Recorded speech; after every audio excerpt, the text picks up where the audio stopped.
If your life feels like a long pattern of walking alone, not because you chose it, but because people keep disappearing, listen carefully.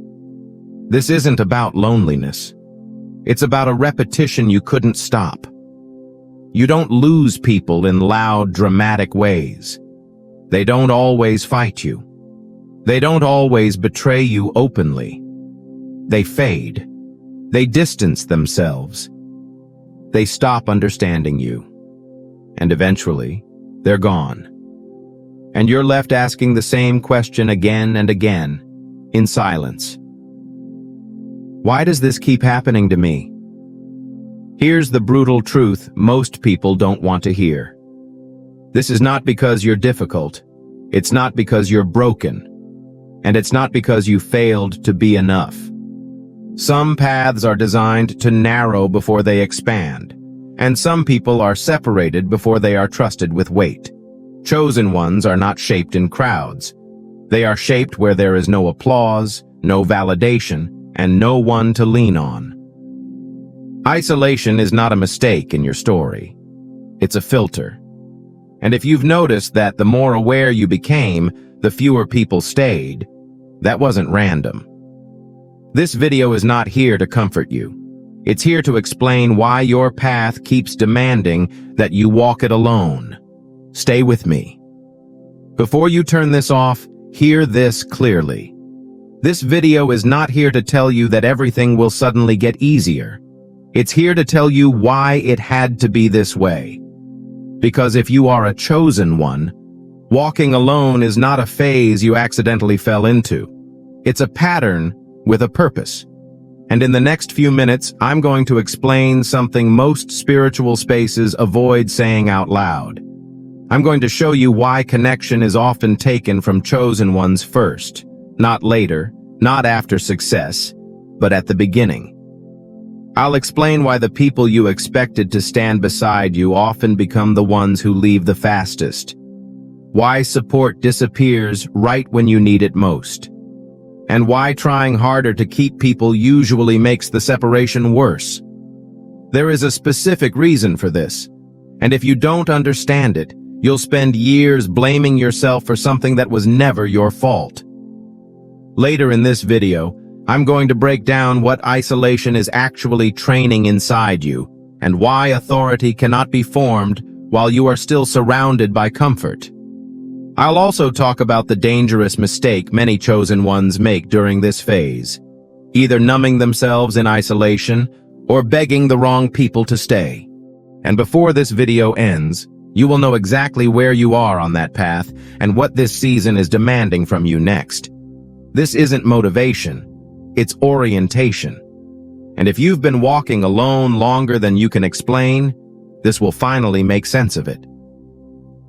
Here is the first truth you need to understand, even if it's uncomfortable. Being chosen does not mean being included. It means being separated. Most people misunderstand this part because they confuse blessing with belonging. They think if something is meant for them, it should feel warm, welcoming, and supported. But chosen paths don't work like that. From early on, many chosen ones notice a quiet pattern. They feel different in their own families. Not rejected loudly, just misunderstood. Their questions go deeper. Their silence lasts longer. Their presence feels heavier in rooms that prefer things light and predictable. So they learn to adjust. They blend in when they can. They shrink certain parts of themselves just to keep peace. But no matter how hard they try, the separation keeps happening. This is because chosen ones carry awareness that disrupts unconscious systems. Families, friend groups, workplaces, these are systems. And every system protects its own balance. When someone enters with a different frequency, a different way of seeing, that balance is threatened. So the system does what it always does. It pushes the difference to the edge. Not always with cruelty, often with confusion, distance, silence. This is why chosen ones are frequently labeled as too intense, too sensitive, or hard to understand. Not because those labels are true, but because they are convenient. Separation begins early because alignment must come before assignment. If you were fully accepted everywhere, you would never learn discernment. If you were always understood, you would never learn clarity. And if you were never alone, you would never learn to stand without mirrors. This is not about superiority. It's about incompatibility. Chosen ones are not designed to be absorbed into the crowd. They are designed to see from the outside. That position feels lonely, but it is strategic. When you are separated early, you are forced to build an inner reference point. You learn to listen inward instead of chasing agreement. You learn to observe instead of perform. You learn to survive without applause. This is why forced belonging always fails for chosen ones. They can fake it for a while, but something inside them suffocates, and eventually the separation returns, not as punishment, but as correction.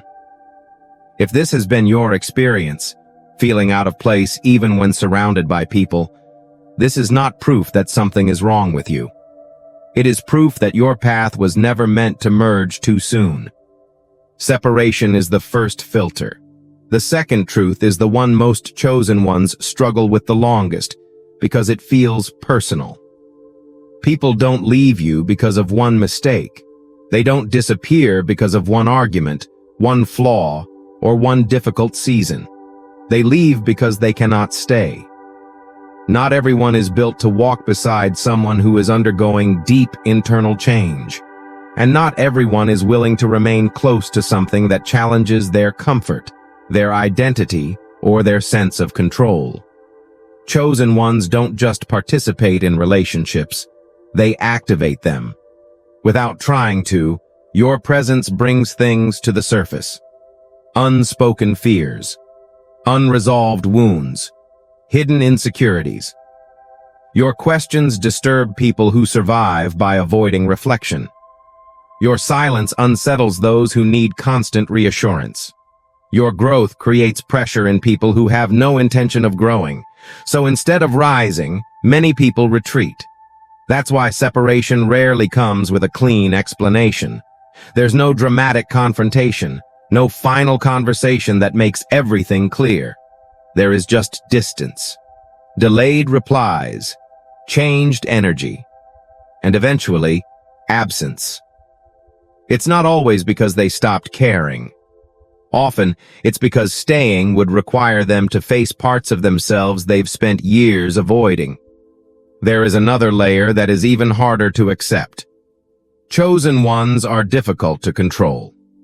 When people can't predict you, can't define you, can't keep you in a familiar role, they begin to feel threatened. Not consciously, instinctively. Control doesn't always look aggressive.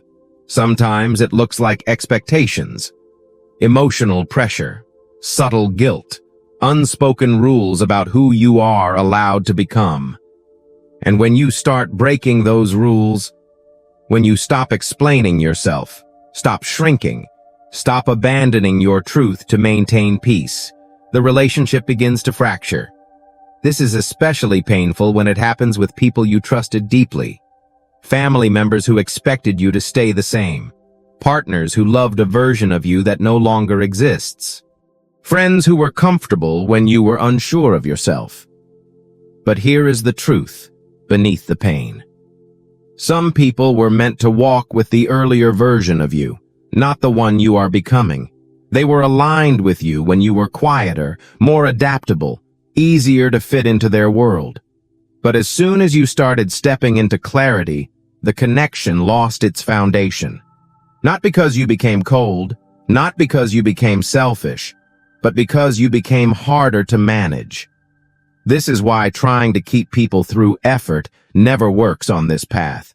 The more you explain yourself, the more misunderstood you feel.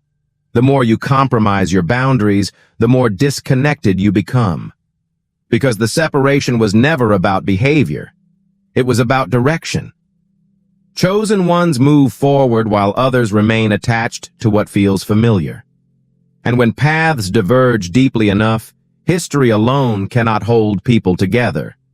This is the part that hurts the most. Not being rejected openly, but realizing that love, loyalty, and shared memories are not always strong enough to overcome incompatibility. If you've noticed that people disappear right when you begin to change, when you stop tolerating what once felt normal, when you choose truth over comfort, when you no longer abandon yourself to be accepted, this is why they can't stay. Not everyone who walks with you is meant to walk with you through what you are becoming. And understanding this is how you stop carrying guilt for separations that were never yours to prevent. Let me pause here for a moment. If you're listening to this and you recognize the pattern, people drifting away without explanation, connections ending right as you start becoming clearer, feeling like you're always the one left standing, I want you to acknowledge it. Not for me, for yourself.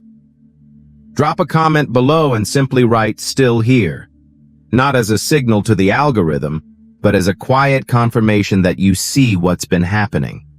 Because this message doesn't resonate with everyone. It only lands with those who have lived it.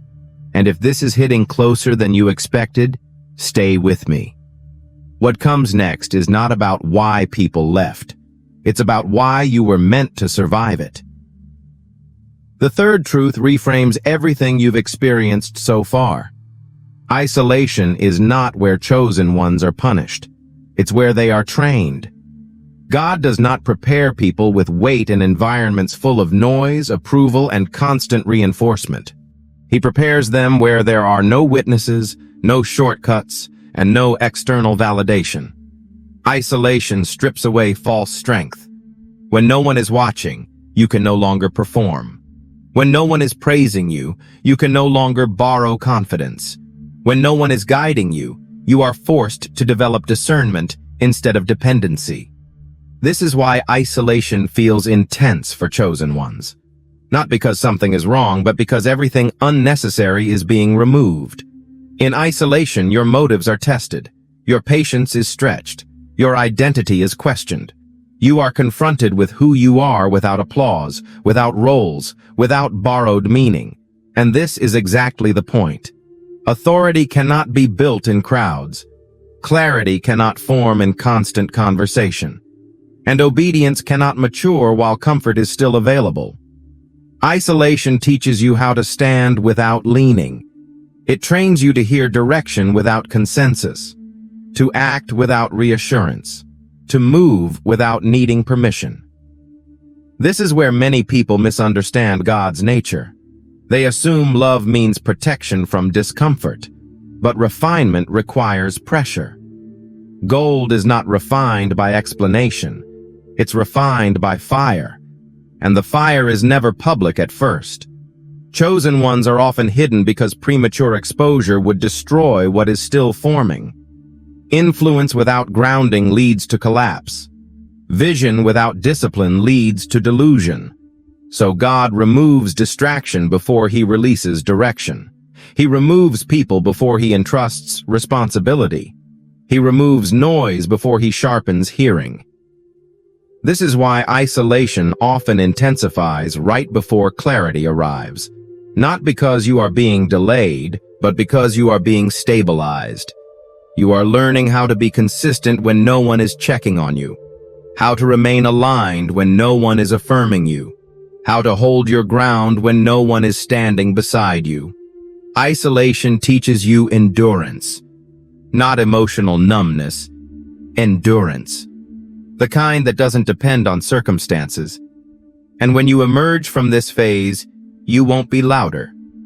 You'll be steadier. You won't need as much validation. You won't chase agreement. You won't confuse attention with alignment. Because isolation did its work. It didn't make you smaller. It made you unshakable. And that is why God trains chosen ones here first. This is where the meaning begins to shift. Up until now, walking alone may have felt like loss, like something was taken from you, like life kept subtracting instead of building. But here is the turning point most people never reach. Walking alone was never the outcome. It was the process. Isolation is not the destination for chosen ones. It's the passage. What felt like delay was actually sequencing. What felt like rejection was redirection. And what felt like abandonment was alignment happening without witnesses. You were not being held back. You were being positioned. There are things that cannot be formed while you are still emotionally entangled. Decisions that cannot be made while you are still seeking permission. Strength that cannot emerge while you are still leaning on familiar support. This is why the path narrowed before it expanded. God did not remove people to punish you. He removed them to clarify you. When the noise faded, your inner voice became clearer. When the mirrors disappeared, your identity stabilized. When the crowd thinned out, your direction sharpened. You began to notice something subtle. You no longer reacted the same way. You didn't need as much explanation. You didn't feel the same urgency to be understood, not because you stopped caring, but because you stopped outsourcing your sense of self. This is the shift. You move from asking, "Why did this happen to me?" to asking, "What is this preparing me for?" And that question changes everything. Walking alone teaches you how to move with intention instead of impulse, how to choose depth over familiarity, how to value alignment over attachment. It teaches you that not every connection is meant to be carried forward. And not every ending is a failure. Some endings are requirements.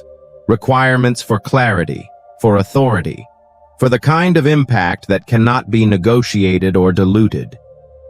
When this shift happens, you stop trying to recreate the old life. You stop chasing replacement connections. You stop explaining why you are different now. You begin to trust the narrowing, because you can finally see it for what it is. Not a punishment, not a mistake, but the necessary turning point between who you were and who you are being prepared to become. Now we arrive at the part most people rush to too quickly. Who you're becoming. Not the fantasy version, not the image built from motivation or ego, but the version that could only be formed by walking alone. Isolation did not make you empty. It made you precise. You are becoming someone who does not need constant affirmation to move forward. Someone who can sit with uncertainty without collapsing. Someone who can make decisions without waiting for approval. You are learning how to hold clarity under pressure. Where you once reacted emotionally, you now pause. Where you once explained yourself, you now observe. Where you once chased connection, you now recognize alignment. This is not detachment. This is discernment.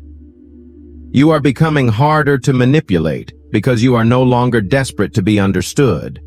Harder to distract because you are no longer addicted to attention. Harder to destabilize because your identity no longer depends on who stays or who leaves. This is what isolation was preparing. You are becoming someone who can carry weight without needing an audience. Someone who can influence without forcing.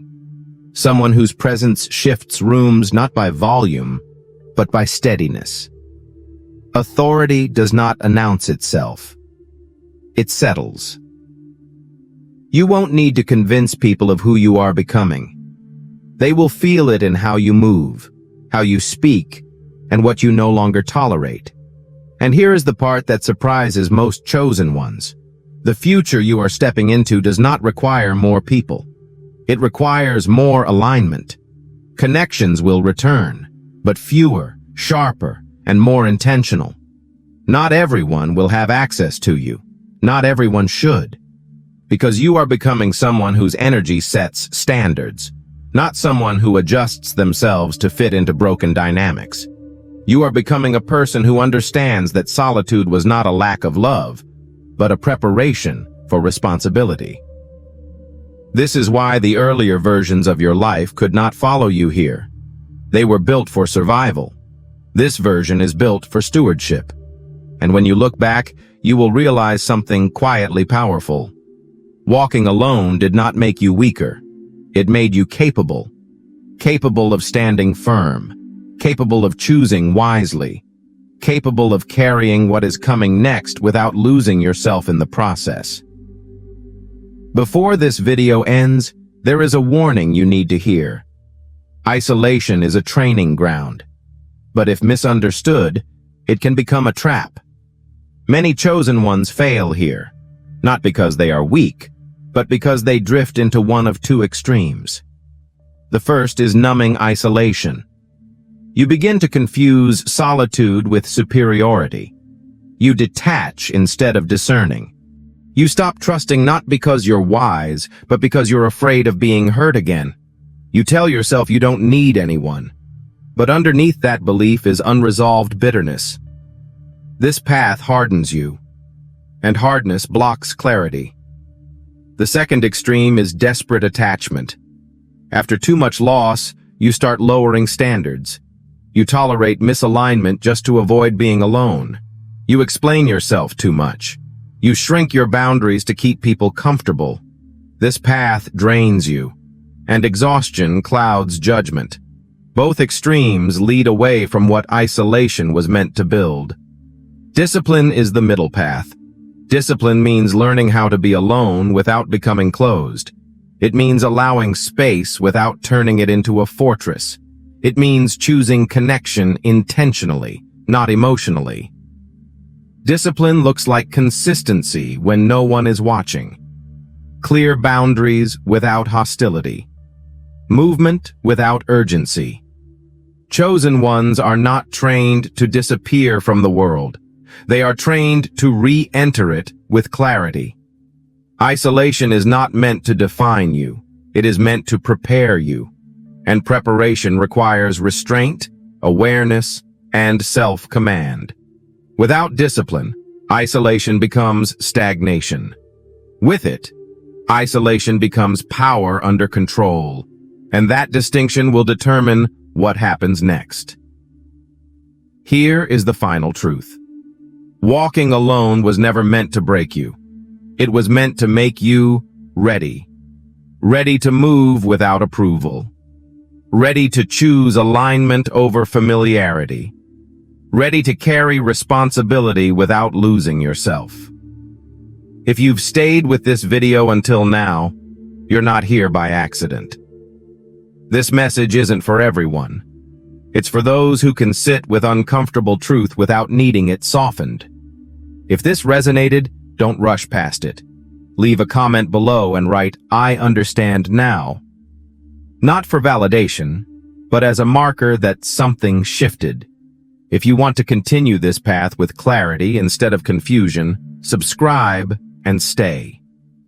This channel isn't about motivation, it's about orientation. And if you are truly chosen, you already know. The real work begins when you stop needing the crowd.